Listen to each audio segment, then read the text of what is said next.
Welcome to ClearTask. If Microsoft Edge is draining your PC's memory by silently running in the background, this video will show you exactly how to shut it down completely. First, open Microsoft Edge on your computer. Look to the top right corner, click the three dots, and select Settings from the drop-down menu.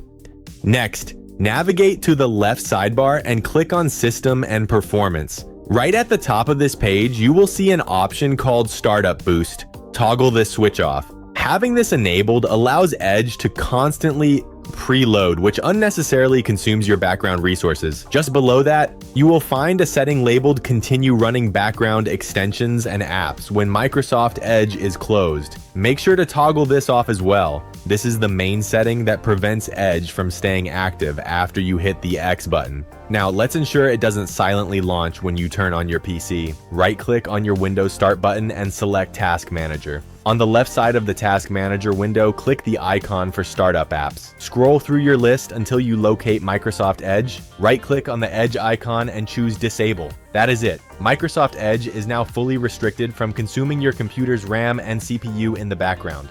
If this guide helped optimize your system, please drop a like and subscribe to ClearTask for more straightforward technical tutorials. See you in the next one.